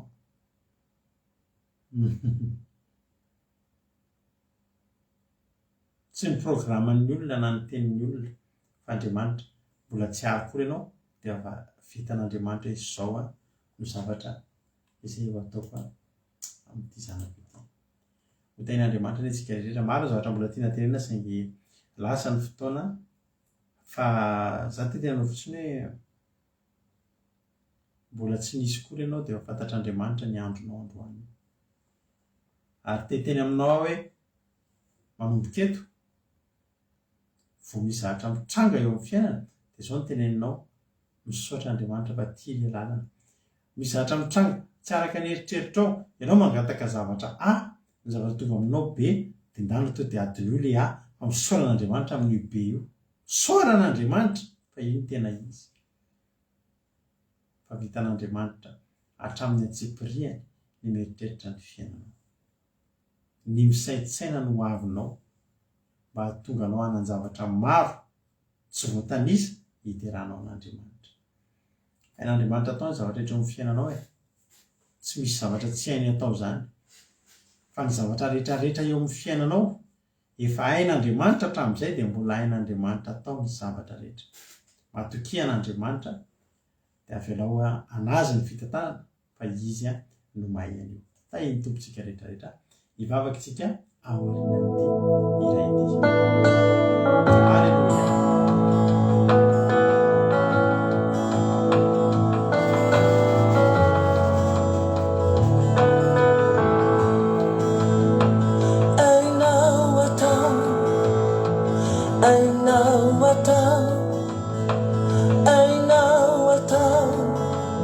Zavatra etra ainao atao, ainao atao, ainao atao ny zavatra etra, ainao tompo ny nanova ahy, ny anjirao no nareninao. Vanketriny kosa zao trangy zao, ainao vaina, ainao atsarany, ainao tompo ny nanova ahy, ny anjirao no nareninao. Vanketriny kosa zao trangy zao, ainao vaina, ainao atsarany, ainao atao. Fa hoy ny tompo, izao no Jehova Andriamanitra no nofirehitra. Ainao atao Misy zava-mahagaga zay oh, alleluia. ainao atao, Andriamanitra mahagaga ianao, Andriamanitra mahatalanjo. Ny zavatra rehetra eo ambany fahefanao. zavatra etra.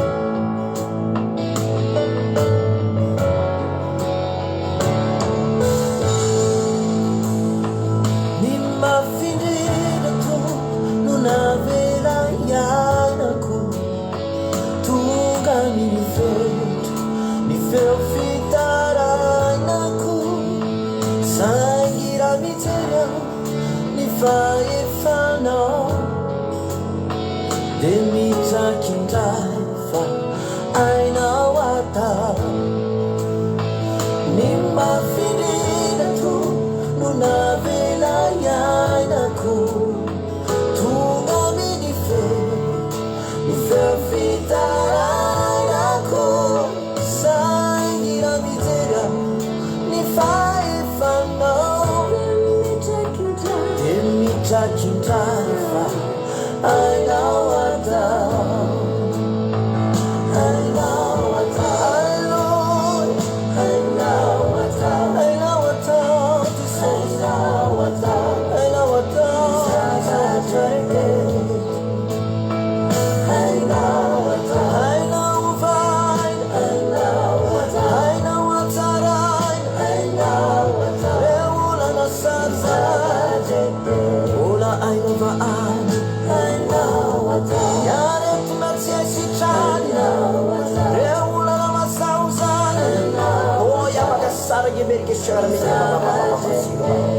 Alleluia. Anao Jehova ho ny falebiazana sy ny hery voninahitra sy ny famirapiratana rafiandriana izay rehetra ny an-danitra sy ny fiatana anao ny fanjakana Jehova ary anao ny fisandrana ho lohany amin'ny izy rehetra anao satria mpanjakena manam-pahefana. Alleluia.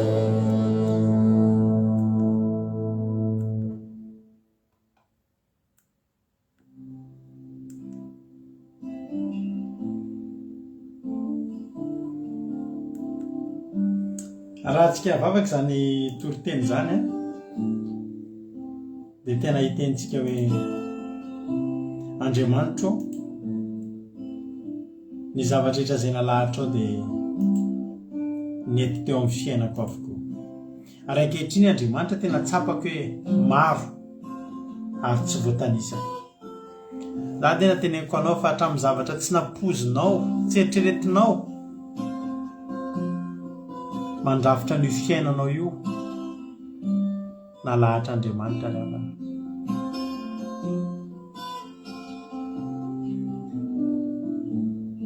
Mety hoe nivoaka ny trano ianao raha tokony ho any amin'ny ankavanana ny nalehanao dia tany amin'ny ankavia dia tany nisy olona nifanena taminao na nisy trangan-javatra nifanena taminao dia io mahatonga ny fiainanao ohatry ny androany. Fa naninona ianao nakany amin'ny ankavia nefa ianao tokony any amin'ny ankavanana satria Jehova misy olona ny ambadimbadika any atsiaro manokana ny anaranao mihitsy satria Jehova hikasika an'izany olona izany.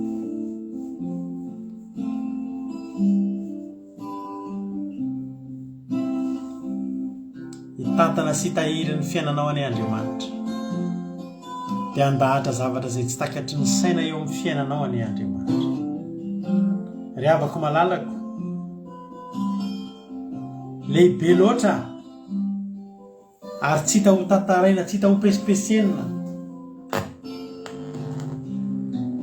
izany karazana zavatra kely be dia be mitambatambatra alahatra Andriamanitra eo amin'ny fiainantsika mahatonga ny fiainanao ho tahaka an'io.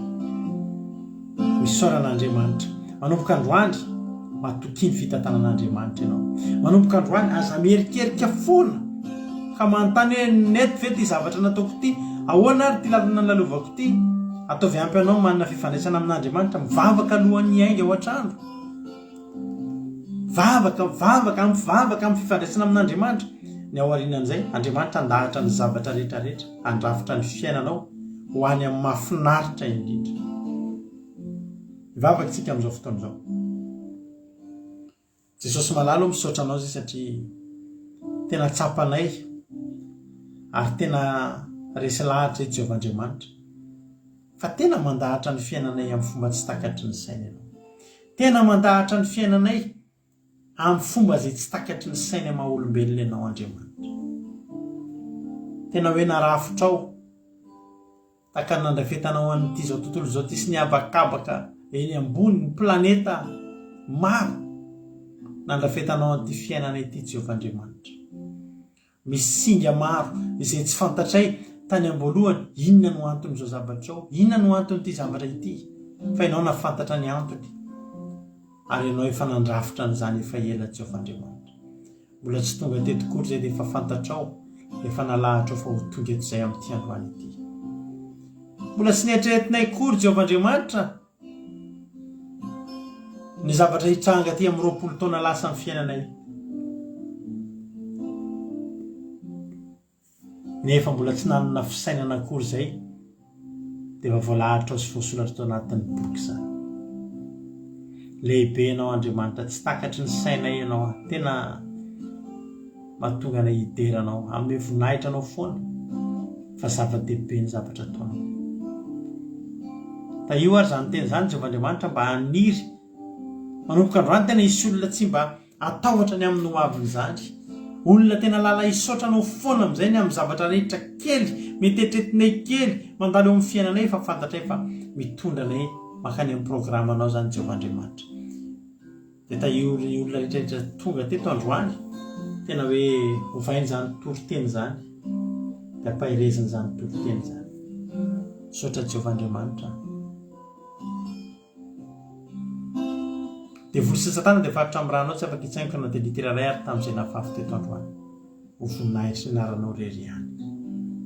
Ndeto ny mpanomponao vonina iainga, atoky ny fitantananao, atoky ny fitondranao Andriamanitra ary mametraka anao hoe Andriamanitra tena mahay mitantana, Andriamanitra tena tsy misaotra anao, misaotra ray eo. Mankasitraka Jehovahandriamanitra. Halleluja. Amen. Ivavaksika amin'izao fotoana izao ho an'ny firenena ravako malalako dia andao ampandrosotsika ny anabavantsika Suizelle vatsy Suisse, izy any ivavaka ho an'ny firenena amin'izao fotoana izao. Teny tompo ary anabavy Suizelle nanao ny fitenenana. Tany tompo pastera dia tany tompontsika rehetra dia mbola hiary ivavaka aritsika. Mbola misaotra anao izay Andriamanitra ray anay tsara indrindro. Mankasitraka anao izay Jehovahandriamanitra satria mbola tanteraka soamatsara indray Jesosy ny fotoana androany a. Sy noho ny herinay zany Jesosy nanon ny tanjakay fa efa voalahatra satria efa lahatra avy aminao ny hatanteran'izao fotoana izao androany dia tena misy tsoranay ny anaranao masina Jesosy a. Mankasitraka anao izay Jesosy malala ny amin'ny fahatanteran'ny fotoana rehetra androany. Misaotra anao izay ny amin'ny teny mamy izay nomenao anay Jesosy malala satria tena tsapanay tokoa Jesosy ny fitiavanao anay. Tsirairay avy reto satria mbola tany amroaka izay Jesosy dia efa nalahatra sahady ity fotoana androany ity, mbola fahanay mino an'izany teninao zany Jehovahandriamanitra. Mbola fahanay mifampahery teto indray Jesosy ary indrindrandrindra Jesosy fa efa nofidianao sahady izay na dia mbola tany amroaka aza Jesosy malalo. Efa notsongainao isan'ny mpanomponao izay Jesosy malalo. Efa notsongainao isan'ilay voavonjy andovalanitra izay Jehovahandriamanitra dia tena hoe mankasitraka Jesosy mankasitraka ny afitiavanao izany satria tsy ny olona rehetra Jesosy malalo no notsongainao tahaka izany, tsy ny olona rehetra Jesosy malalo no nofidianao ahitany fahatsaranao, ahitany izany lanitra izany Jesosy fa izay rehetra dia anisany ilay voatsonga, anisany tao anatin'ny maro Jesosy malalo no nofidianao izay tena nitadiavinao tany aparany tany mihitsy Jesosy dia navorinao eto izahay, natovinao eto izahay Jesosy hiaraka ahita ny voninahitra Jehovahandriamanitra dia mankasitraka anao izay Jehovahandriamanitra. Misaotra betsaka ny amin'ny fahatsaranao Jesosy tsara loatra anao Jehovahandriamanitra. Tena tsara ny fitondranao fiainanay Jesosy malalo. Izay rehetra izay nanatrika teto tsirairay avy Jesosy malalo dia tena hoe angatahako mihitsy fanenao masina tena hitahiry an'izany teny izany anatin'ny fofonay tsirairay avy any Jesosy malalo. Tena mba hanira ny anatin'ny foa mampanena izany teninao izany ka mba tsokiry izay Jesosy ninona olana atreanay, ninona ady atreanay Jesosy dia ampatsihivanay foana fanay masina izany teninao androany izany efa voalahatra daholo izany mba hampaherezanao anay. Voalahatra daholo izany Jesosy mba ahafahanao maneho ny voninahitra ao amin'ny fiainanay tsirairay avy Jesosy malalo. Dia mankasitraka ray, mankasitraka ny amin'ny teny, mankasitraka fanay masina ny amin'ny nametrahanao an'izany teny izany tao ambavan'ny mpanomponao androany Jesosy tonga indray jesosy ny fotoana hitondranay ambavaka ny firenenay Jehovah-Andriamanitra tsisy miafina aminao ny firenenay jesosy ny firenena malagasy jesosy zay jesosy dia tsy kivy tsy reraka mitondra ambavaka ny Madagasikara-nay io jesosy malalo hifonanay eto anatrehanao jesosy ny fahotany malagasy rehetra hifonanay eto anatrehanao jesosy malalo ny tsy fahatanterahany malagasy rehetra jesosy satria izany mahatonga ny tavanao miafina amin'ny firenena io satria zay jesosy malagasy dia tena firenena mafiafaka jesosy malalo manonona ny Andriamanitra manonona anao eo amolony fa tsy mandray anao ampoony izy ireo dia androany zay jesosy malalo dia tena mangataka anao jesosy mba tena hoe amohan'ny malagasy tsirairay avy ianao amohan'ny masom-panany izy ireo tsirairay avy ianao mba hitodika aminao jesosy hampatsahivana izy ireo tsirairay avy efa andro farany zao jesosy malalo efa akaiky ny mpiavianao jesosy dia mbola fotoana famindranao foa malagasy tsirairay avy zao dia mangataka ny herinao zay Jehovah-Andriamanitra mba tena hoe hikasika ny fony malagasy tsirairay avy tsakanavaka ianao jesosy malalo mba ahafahany izy ireo miverina aminao mba ahafahany izy ireo tena hoe mivavaka sy miantoraka aminao jesosy ary tena mitady ianao amfony tokoa fa tsy amolony ihany jesosy malalo dia fantatrao koa jesosy malalo fa ao anatin'ny firenena io jesosy dia mbola betsaka jesosy malalo ny fifanambaniana ao anatin'ny firenena io mbola betsaka ny tsy fanaovana tsinotsinona mpiarabelona aminay jesosy indrindra rehefa tsy mitovy salanga aminay dia ambaninay tokoa jesosy malalo ka ankehitriny zay jesosy dia mifona ho an'izany toetra izay tena ao anatin'ny malagasy izany jesosy mifona jesosy satria tena tsy mendrika anao izany toetranay izany jesosy malalo ary andratanay famindrapo eto anatrehanao izany toetra izany jesosy mba tena hoe hiala amin'ny malagasy tsirairay avy mba fahantananao mitsotra amin'ny firenena io jesosy androany koa zay jesosy malalo dia tondram-bavaka manokana an'ireo zay tsy manan-kohanina jesosy tondram-bavaka manokana ho an'ireo zay marary jesosy ireo zay any amponja jesosy malalo ireo zay ao anatin'ny fahasahiranana lalina tompo malalo dia angatanay ankehitriny ianao mba tena hoe ny olana na tsirairay avy izay mianjady amin'izy ireo anao ny anasitrana an'ireo zay marary jesosy ianao jesosy ny anome sakafo ho an'ireo izay nona jesosy ianao jesosy no tena hoe hijery manokana an'ireo izay kamboty jesosy ireo zay any amponja jesosy satria matoa izany nataonao tanteraka tamin'ny fiainan'izy ireo tsirairay avy dia satria manana lalana hitondrana an'izy ireo ianao jesosy malalo ary izany jesosy no mety hoentinao lalana entinao ahafahan'izy ireo mandray anao eo amin'ny fiainan'izy ireo tsirairay avy jesosy malalo dia jesosy mangataka ankehitriny indrindra jesosy fa ireo izay olona mino anao dia jereo manokana jesosy raha tafalatsaka ao anatiny olana izy ireo dia ianao anie jesosy ny ampahery an'izy ireo ianao anie jesosy ny analany akivina ary atao fitsapana izy ireo jesosy fa lalana hitondranao azy ireo izany mba nefenao azy ireo ary izay jesosy mino fa ireo rehetra izay niantoraka taminao dia tsisy hoarinao na dia ray aza jesosy fa ianao anie ny tena anampy an'izy ireo ianao anie jesosy ny tena hoe anafaka an'izy ireo ao anatin'ny olana tsirairay avy izay mianjady an'izy ireo dia izay jesosy makasitraka anao ny ambola fahafahanay mitondram-bavaka n'izany firenena izany jesosy dia izay mino jesosy fa tsy ataonao tsinotsinona izany vavaka na sandratra teto izany dia raha tory izay jesosy malala ny mpiala ity dia mangataka ny herinao zay mba tena hoe anatrika ny fanatrehanao zay mba tena hoe anatrika anay tsirairay avy amin'izay toerana misy anay jesosy angatany any enjeninao ny mpiala ity mba tena hoe hitovy manodidina anay tsirairay avy jesosy dia ireo zay efa mifoko jesosy malala dia tena hoe ianao anie ny tena meno tontolo andron'izy ireo ianao anie jesosy malala ny tena hoe andrakotra ny momba an'izy ireo tsirairay avy aza atao veromaina jesosy ny fotoana laninay tsirairay avy izay mieno sy mivavaka teto androany jesosy fa ianao anie ny amaly tianay tsirairay avy amin'izany tompo malalo dia soranay ny anaranao masina jesosy ny amin'ny zavatra rehetra dia raha laza voninahitra dia tolotra ho anao rery ihany alleluia amen alleluia mankasitraka indrindra sy ranabavintsika sy izay aloha tsika tamin'izay vavaka matsiro mahafinaritra be izay dia jesosy anay amaly fitianao ranabavy Andriamanitra manakirepasavana anay hitasy anambona anao hatrany amin'izay rehetra ataonao hitahina izay rehetra mombanao ny tanan'Andriamanitra hikasika antsika tsirairay avy. Misaotra anareo ary dia misaotra anareo nahatra ny hatrany farany. Misaotra an'ireo mpandray anjara rehetra tsika Ranabavy Lina, Rifity, Ranabavy Marijo ary Ranabavy Suzelle. Dia hotahiny tompony nareo rehetrarehetra ireo raha mbola tsy tonga amin'ny raolanitra tsy dia eo netintsika raha-pitso manomboka misivy maraina dia araka amin'ny mampiony nareo anatin'ny vavaka maraina. Raha mbola samy velon'aina daholo tsika dia eo anakoantsika ny hariva amin'ny 10 alina miaraka amin'ny ketondray.